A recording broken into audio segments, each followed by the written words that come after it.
시간 함께 나눌 말씀은 사도행전 1장입니다.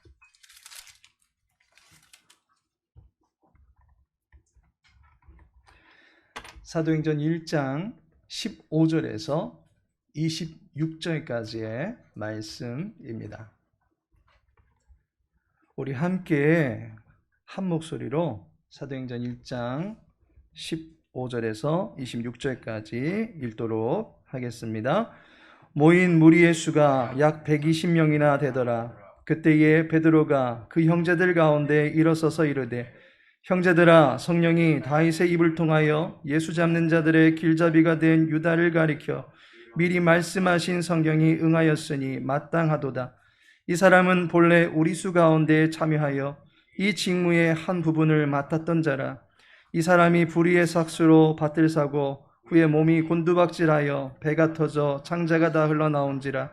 이 일이 예루살렘에 사는 모든 사람에게 알려져 그들의 말로는 그 밭을 아겔다마라 하니 이는 비밭이라는 뜻이라. 시편에 기록하였으되 그의 거처를 황폐하게 하시며 거기 거하는 자가 없게 하소서 하였고, 또 일렀으되 그의 직분을 타인이 취하게 하소서 하였도다. 이러함으로 요한의 세례로부터 우리 가운데 올려져 가신 날까지 주 예수께서 우리 가운데 출입하실 때에 항상 우리와 함께 다니던 사람 중에 하나를 세워 우리와 더불어 예수께서 부활하심을 증언할 사람이 되게 하여야 하리라 하거늘, 그들이 두 사람을 내세우니 하나는 바사바라고도 하고 별명은 유수도라고 하는 요셉이요 하나는 마띠아라. 그들이 기도하여 이르되, 무사람의 마음을 아시는 주여, 이 두 사람 중에 누가 주님께 택하신 바 되어 봉사와 및 사도의 직무를 대신할 자인지를 보이시옵소서. 유다는 이 직무를 버리고 제 곳으로 갔나이다 하고 제비 뽑아 마띠아를 얻으니 그가 11 사도의 수에 들어가니라. 아멘. 이 시간 함께 주의 말씀 나누실 때 그들이 기도하여 라는 제목으로 함께 은혜 나누고자 합니다. 어떤 일에 매진하기 위해서는 그 일을 할 수 있게끔 이끌어줄 원동력이 필요합니다. 원동력에 대한 사전적 정의를 보면 물체나 기계의 운동을 일으키는 근원적인 힘이다라고 정의하고 있습니다. 우리 몸의 원동력은 심장이 아닐까 싶습니다. 심장의 엄청난 펌프질이 계속될 때에 우리 신체는 활발하게 움직일 수 있게 되는 것입니다. 일반적으로 인생의 원동력 한다면 꿈이 아닐까 싶습니다. 저마다 가지고 있는 재능들을 통해서 자신이 진정으로 즐거워하면서 경제적인 만족을 이루며 살 수 있는 꿈, 그 꿈 때문에 열심을 내며 앞길을 준비해 나가게 되는 것을 보게 됩니다. 지난 한 주간 우리는 우리의 교회가 사역을 할 수 있는 역동성을 가지고 5개의 균형 있는 사역을 통해서 개인과 교회 그리고 가정과 사회 가운데 하나님의 영광을 드러내는 교회가 되기를 함께 꿈을 꾸어보았습니다. 이러한 꿈을 이루어갈 수 있는 원동력이 주의 교회 안에는 필요합니다. 오늘 본문에는 초대교회가 약동하면서 그 교회에 조금씩 발동을 거는 움직임이 있었다라고 하는 것을 보게 됩니다. 그것이 초대교회를 움직였던 원동력이었다라고 하는 것입니다. 그것이 무엇이겠습니까? 이 시간 3가지 질문을 던져본 후에 그 답을 발견해 보고자 합니다. 무슨 일이 초대교회에 있었습니까? 첫 번째로는 베드로에게 어떤 일이 있었습니다. 15절을 보시기 바랍니다. 모인 무리의 수가 약 120명이나 되더라. 그때에 베드로가 그 형제들 가운데 일어서서 이르되 라고 말하고 있습니다. 수많은 무리들이 예수님을 따랐던 그때의 그 상황들을 기억하십니까? 발 디딜 틈조차 허락되지 않을 만큼 많은 사람들이 예수님을 따랐습니다. 그를 보기 위해서 지붕을 뜯어내야 할 정도였습니다. 5,000명이나 되는 사람들, 그것도 남자들만 세웠다라고 하니까 그 이상의 사람들이 예수님을 따랐습니다. 그런데 본문에 나타난 초대교회의 규모를 한번 보시기 바랍니다. 약 120명 정도에 불과합니다. 그 많던 사람들이 다 어디로 간 것입니까? 예수님의 죽음과 함께 모두 다 뿔뿔이 흩어졌던 것입니다. 사도들이 잡혀서 감옥에 갇히기도 하고 매를 맞기도 하고 심지어 순교를 당하는 시대가 되었습니다. 아무도 지지해주지 않는 이 모임에서 게다가 현상수배범으로 여겨서 잡아 죽이려고 하는 자들이 들끓는 이 모임에 주동자격으로 베드로가 일어났다라고 하는 것은 정상인이라면 가히 생각해 볼 수 없는 그러한 모습일 것입니다. 베드로는 전에는 예수님이 잡히시던 그 두려움의 자리, 공포스러운 순간에 여정조차도 보기 무서워서 벌벌 떨었던 그러한 사람이었습니다. 그런데 어떻게 베드로가 이 시점에서 초대교회의 지도자로 설 수 있었던 것입니까? 두 번째, 가룟 유다에게 어떠한 일이 일어났습니까? 16절을 보십시오. 형제들아, 성령이 다윗의 입을 통하여 예수 잡는 자들의 길잡이가 된 유다를 가리켜 미리 말씀하신 성경이 응하였으니 마땅하도다. 가룟 유다의 본래 신분은 제자였습니다. 그러나 우리는 그를 12제자의 명단에 넣지 않습니다. 그는 제자가 아니기 때문입니다. 그는 예수님을 잡아 죽이려던 자들의 길잡이가 된 사람이었습니다. 제자는 그의 스승이신 예수님의 도를 가르치며 더 나아가서 예수님과 비슷한 모습을, 예수님을 닮은 모습을 많은 사람들에게 보여주어야 되는 사람입니다. 그런데 가롯 유다는 예수님의 흔적을 지우려고 했던 사람입니다. 이 세상에 나지 않았다면 좋았을 엄청난 모욕을 받으면서 초대교회와 지금의 기독교계에 빌라도와 쌍두마차를 이루는 기독교의 대적자가 되었습니다. 한때는 예수의 제자였다고 하던 가룟 유다, 그가 초대교회와 그리고 지금의 기독교인들에게 찝찝한 대상이 된 이유가 무엇이겠습니까? 세 번째로 마띠아에게는 또 어떤 일이 일어났습니까? 26절에 보니 제비 뽑아 마띠아를 얻으니 그가 11사도의 수에 들어가니라 라고 말씀하고 있습니다. 가롯 유다의 자리가 공석이 되어서 초대교회의 사도가 11명이 되었습니다.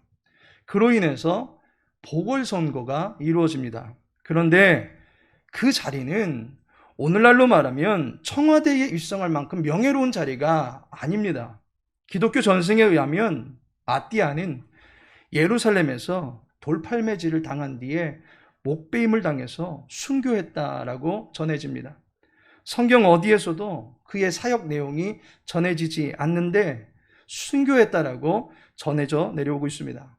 참으로 이름도 없이 빛도 없이 살다간 한 사도의 기구한 인생처럼 보여집니다. 마띠아가 들어갔던 자리는 그만큼 매력 있는 자리가 아니었던 것입니다. 그저 뒤따라 다니던 사람, 그 어느 곳에서도 흔적도 보이지 않던 조용한 인물이었던 것 같은데 굳이 이 시점에서 게다가 초대교회를 향한 위험이 도사리고 있는 이때에 신변의 안전을 기하면서 눈치껏 예수의 사람으로 살아갈 수도 있을 터인데 마띠아가 사도의 자리에 합류하게 됩니다. 무엇이 마띠아로 하여금 매력 없는 사도의 자리에 들어가게 했던 것입니까? 베드로를 앞장서게 했던 담대함이 어디서 왔습니까? 가룟 유다가 영원한 저주에 놓일 수밖에 없었던 이유가 무엇입니까? 마띠아가 사도의 대열에 합류하게 된 원동력이 무엇입니까? 그 답은 하나입니다. 바로 기도입니다. 기도는 교회의 원동력입니다. 15절에 보니까 그때에 라고 기록하고 있습니다. 그때가 언제입니까? 단순히 120여 명의 오합지졸식으로 사람들이 모여 있었던 그런 때가 아닙니다. 그 앞절에 보니까 오로지 기도에 힘쓰더라 모여서 기도하고 있던 때입니다. 기도하는 중에 베드로가 일어나게 된 것입니다. 17절에 보니 이 사람은 본래 우리 수 가운데 참여하여 라고 기록하고 있습니다. 본래의 자리가 있었다는 것입니다. 그런데 가룟 유다는 그의 본래 직분을 망각하고 주님을 배도했다가 후에는 뼈아픈 자책감에 눌려서 그만 자살을 하고 말았습니다. 많은 사람들이 베드로의 배신과 가룟 유다의 배신을 비교하면서 두 사람에게서 한 사람은 이것이 있었고 한 사람에게서는 이것이 없었다라고 말하며 이것 때문에 두 사람의 인생이 지대한 차이를 갖게 되었다라고 말하고 있습니다. 그것이 무엇입니까? 회개의 기도였다라고 하는 것입니다. 기도가 가롯 유다에게는 없었던 것입니다.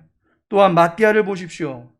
마띠아와 요셉 두 사람이 사도직에 천거되었을 때에 초대교회는 무엇을 했습니까? 24절을 보니까 그들이 기도하여 이르되 무사람의 마음을 아시는 주여 이 두 사람 중에 누가 주님께 택하신 바 되요 라고 말씀하고 있습니다. 기도했다라는 것입니다. 기도가 초대교회를 움직이기 시작했고, 기도가 초대교회를 구성하게 되었고, 기도가 초대교회를 전진하게 만들었던 것입니다. 그만큼 기도가 중요한 것입니다. 비록 작은 수로 보이고 연약한 이들이 모인 것 같았지만 그들은 기도하면서 강하고 음직력 있고 탄탄한 신앙의 결집력을 갖게 되었던 것입니다. 예수님께서 그의 사역을 시작하시면서 산상설교를 하셨던 기록이 마태복음 5장에서 7장까지 기록이 되어져 있습니다. 주옥 같은 설교의 중심부에 6장에는 어떤 내용이 있습니까? 너희는 이렇게 기도하라 라는 가르침을 그 중앙에 위치시켜 놓은 것을 보게 됩니다. 예수님의 설교의 본론이 기도였다라고 하는 것입니다. 그래서 우리 교회는 다음 주부터는 주기도문과 관련한 시리즈 설교를 계속해서 해나가려고 합니다. 예수님께서 그의 사역을 마무리 지으면서 십자가에서 마지막으로 하신 것이 무엇입니까? 가상 7원의 말씀, 그 말씀의 처음과 마지막에 있는 말이 무엇입니까? 예수님은 십자가에서 처음으로 다음과 같은 말씀을 하십니다. 아버지여 저희를 사하여 주옵소서. 자기가 하는 것을 알지 못함이니이다. 아버지여 부르고 그 아버지께 들어달라고 기도한 것을 보게 됩니다. 마지막 말씀은 무엇이었습니까?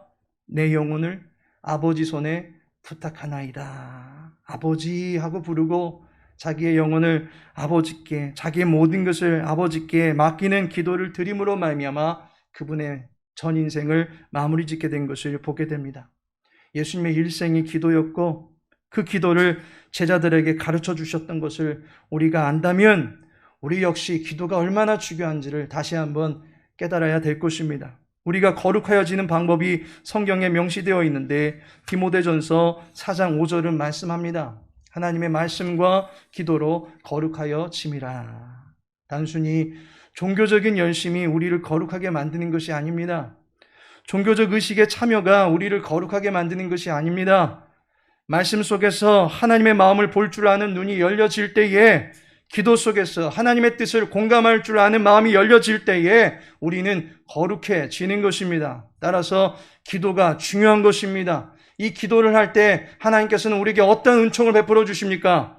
기도가 가지고 있는 유익이 있습니다. 그 첫 번째가 하나님의 눈을 갖게 해 주신다라고 하는 사실입니다.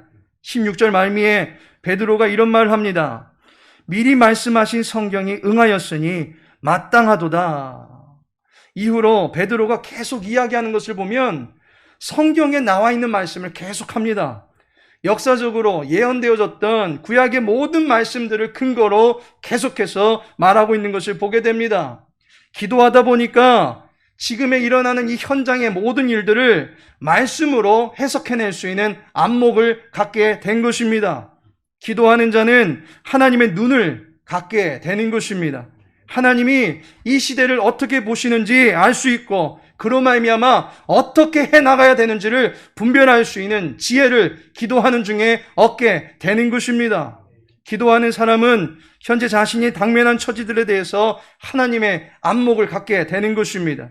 하나님의 시각은 우리보다 넓습니다. 또한 하나님의 눈은 우리가 보지 못하고 있는 것들을 보고 계십니다. 엘리야가 신변의 위협을 느끼고 하나님의 산 호렙에 숨어서 기도합니다. 하나님, 모든 선지자들이 죽었습니다. 주님 위해서 일한다고 하던 모든 사람들이 다 죽고 제 주변에는 아무도 없습니다. 이제 저밖에 안 남았습니다. 홀로 이 사태를 대면한다는 것은 불가능합니다. 저를 죽여주십시오. 그가 하나님께 그렇게 기도할 때에 하나님께서는 그가 보지 못했던 것을 보게 해주십니다. 바알에게 무릎 꿇지 아니한 7,000명의 용사들이 있음을 알게 해주십니다. 엘리야는 보지 못했습니다. 오직 자기 혼자인 줄 알았습니다. 또한 죽을 수도 있는 위기다라고 하는 것만 보았습니다. 그러나 하나님은 아니었습니다. 하나님은 또 다른 수많은 사람들이 엘리야와 함께 이곳저곳에서 우상과 거룩한 싸움을 해나가고 있다라고 하는 것을 알게 해주셨습니다. 기도하면 현실을 분별하게 됩니다. 하나님은 영원하시기 때문에 그분의 시간은 끝이 없습니다. 따라서 내가 끝났다라고 하는 그 시간이 하나님께 기도해야 되는 시간인 줄로 믿습니다. 내가 막혔다라고 하는 그 시점이 하나님께 기도해야 되는 시점인 줄로 믿습니다. 하나님의 눈은 이미 뚫린 길을 보고 계시는 줄로 믿습니다. 베드로가 이 위기의 때에 기도하니까 말씀이 이루어지는 현장을 보고 그것을 말씀으로 해석해낼 수 있는 영적인 통찰력이 주어졌던 것입니다. 언제 그랬습니까? 그때가 정확히 기도하고 있을 때입니다. 여러분의 삶에 여러 가지 의문점들이 있습니까? 기도할 수 있기를 소망합니다. 두 번째로 기도하는 자에게 어떤 은총을 주십니까? 하나님의 마음을 갖게 해주신다라는 것입니다. 18절을 보시기 바랍니다. 불의의 삭이라고 나옵니다. 가룟 유다가 무엇을 쫓아갑니까? 불의를 쫓아갔습니다. 우리들에게 있어서 윤리적인 기준은 하나님의 말씀입니다. 하나님의 말씀에 어긋날 때에 하나님께서 아파하십니다. 하나님의 말씀에 위배될 때에 하나님께서는 눈물을 흘릴 수밖에 없습니다. 가룟 유다는 그러한 하나님의 아파하는 마음을 알지 못했던 것입니다. 그를 끝까지 사랑하려고 하셨던 예수님의 마음을 깨닫지 못했던 것을 보게 됩니다. 기도는 하나님의 마음을 갖게 하는 것입니다. 영적인 민감함을 갖게 하는 것입니다. 신앙적 예민함이 기도에서부터 생겨나는 것입니다. 불의에 대해서 같이 아파하게 되는 것입니다. 기도할 때 우리는 하나님과 함께 느낄 수 있게 되는 것입니다. 본문 23절을 보시기 바랍니다. 그들이 두 사람을 내세우니 하나는 바사바라고도 하고 별명은 유수도라고 하는 요셉이요 하나는 마띠아라. 요셉이라고 하는 사람은 바사바라고도 하고 또한 별명까지도 주어져 있는 것을 보게 됩니다. 바사바라고 하는 이름은 안식일의 아들이라고 하는 뜻을 지니고 있습니다. 또한 유수도라고 하는 별명은 정의라고 하는 그러한 뜻을 갖고 있습니다. 누가 봐도 유수도가 가룟 유다 곧 불의의 삭새에 눈이 먼 사람을 대신할 수 있을 만한 적임자로 보여집니다. 그래서 누가라고 하는 사도도 그에게 수많은 수식어를 들이대면서 그를 소개하고 있는 것을 보게 됩니다. 그리고 비단 이것이 누가의 소견만이 아니라 당시 초대교회 많은 사람들에게 널리 알려져 있는 바사바에 대한 인식이었습니다. 그만큼 바사바는 유력한 인물이었고 모든 사람들에게 인지도가 있는 인물이었습니다. 그러나 기도 후에 선출된 결과는 뜻밖의 사람이었습니다. 바로 마띠아입니다. 그에 대한 수식어는 전혀 찾아볼 수 없습니다. 또한 그가 어떠한 사역을 했는지 성경 어느 곳에서도 찾아볼 수 없습니다. 그러나 하나님은 마띠아를 선출하였습니다. 그의 중심을 보신 것입니다. 마치 사무엘 선지자가 다윗의 맏형인 엘리압을 보고 그 마음에 혹 하는 마음이 있었지만 그가 아니라 중심을 보셨던 여호와에게는 다윗이 하나님 마음에 합한 사람이었다라고 하는 것을 알게 됩니다. 기도하면 하나님의 마음을 알게 됩니다. 정확하게 말하면 그분의 마음을 알게 되는 것입니다. 따라서 기도는 내 뜻을 관철시키려고 하는 것이 아니라 하나님의 뜻을 발견하고 그 뜻에 순복할 수 있는 준비를 탄탄히 해나가는 과정이다라고 볼 수 있는 것입니다. 마지막으로 기도하는 자에게 어떠한 은총을 베풀어 주십니까? 하나님의 손을 갖게 된다라고 하는 것입니다. 25절을 보시기 바랍니다. 봉사와 및 사도의 직무를 대신할 자인지를 보이시옵소서. 기도를 통해서 무엇을 구하고 있습니까? 봉사할 수 있는 자를 구하는 것을 보게 됩니다. 사도로서 예수 그리스도를 증언할 증인을 구하고 있는 것을 보게 됩니다. 사역을 감당할 수 있는 사람을 구하고 있는 것을 보게 됩니다. 따라서 사역이 우선이 아니라 먼저는 기도가 우선이다라고 하는 것을 알게 됩니다. 헌신하는 것이 우선이 아닙니다. 봉사하는 것이 우선이 아닙니다. 기도가 제일 먼저 우선이 되어야만 하는 것입니다. 기도하면 하나님의 손을 갖게 됩니다. 손을 갖는다고 해서 그분을 위해서 일하게 된다라고 하는 의미는 아닙니다. 사실 하나님은 우리의 도움을 필요로 하시는 분이 아니십니다. 하나님은 전능하시기 때문입니다.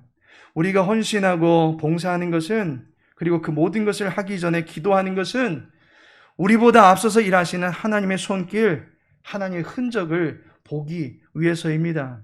일할 때에 하나님께서 이미 일해 놓으셨다라고 하는 것을 보게 되는 것입니다. 기도하는 자만이 하나님의 그러한 손길을 볼 수 있는 것입니다. 그렇지 않고는 우리는 모든 일을 우연으로 치부해버릴 수밖에 없을 것입니다. 그렇지 않은 사람은 모든 일을 자신의 재능과 지혜의 잘남 때문에 되었다라고 착각할 것입니다. 하나님의 흔적은 전혀 발견하지 못할 것입니다. 기도하는 자만이 하나님의 손을 발견하게 되는 것이고, 기도하는 자만이 하나님의 손에 들림받아서 쓰임받고 있는 자기 자신을 발견할 수 있게 되는 것입니다. 미약하고 부족하고 미천한 종을 들어 쓰시는 하나님께 감사하는 자가, 기도하는 자가 행할 수 있는 덕목이다라고 볼 수 있는 것입니다. 이제 우리에게 필요한 것이 무엇이겠습니까? 하나님의 눈을 갖고 싶으십니까? 이 세대를 분별할 수 있는 지혜로운 안목을 갖기를 원하십니까? 기도하시기 바랍니다. 하나님의 마음을 알고 싶으십니까? 나를 향하신 하나님의 마음이 얼마나 크고 깊고 높은지, 또한 위대한지 알고 싶으십니까? 주님 앞에 나와 기도하시기 바랍니다. 하나님의 손길을 보고 싶으십니까? 내 생애에서 성실하게 일하시는 하나님의 땀 냄새를 맡고 싶으십니까? 기도하시기 바랍니다. 일터로 가기 전에 기도하십시오. 헌신하기 전에 기도하십시오. 하루를 시작하기 전에 기도하십시오. 그리고 교회의 부흥과 발전을 위해서 주님 앞에 무릎 꿇고 기도하십시오. 기도하는 자를 통해서 하나님은 일하실 것입니다. 기도하는 자를 통해서 하나님은 역사를 일구어 가실 것입니다. 역사를 뜻하는 용어가 히스토리입니다. 이제 교회를 세워가는 그분의 이야기, His story, 그분의 이야기는 기도에서부터 시작된다라고 하는 사실을 깨달으시고 함께 기도에 동참하실 수 있는 우리 모든 믿음의 권속들 되시기를 예수님의 이름으로 축복합니다. 살아계신 하나님, 우리의 기도 가운데 은혜를 베푸시는 주님을 의지합니다. 구름 기둥과 불 기둥으로 우리보다 앞서 행하신 주님을 기억하며 늘 주님께 무릎 꿇고 기도함으로 하나님의 일하심을 예비하며 바라볼 수 있도록 인도하여 주옵소서. 주의 교회 모든 권속들이 여호와의 이름으로 호흡하는 심령들이 되게 하시고 그리스도의 이름으로 담대하게 헌신할 수 있도록 도와주옵소서. 작지만 약하지만 미련하지만 주님은 크고 강하시고 지혜가 뛰어나심을 믿사오니 주님이 다스리시는 주님의 교회가 되게 하여 주옵소서. 주님의 지혜로 인도함 받는 우리의 가정이 되게 하여 주옵소서. 주님의 사랑으로 보호받을 수 있는 우리의 모든 심령들이 될 수 있도록 인도하여 주옵소서. 우리의 능한 통치자가 되시는 주님만을 사랑하오며 예수님의 이름으로 기도합니다. 아멘. 이제는 우리 주 예수 그리스도의 은혜와 하나님의 크신 사랑과 성령 하나님의 내주 인도 보호하심의 크신 능력이 기도로 예수 그리스도의 이름을 내세우며 살아가기를 소망하고 결단하는 주의 백성들 위해 저들의 한 주간의 삶과 주의 교회의 삶 위에 이제로부터 영원토록 함께 하실지어다. 아멘.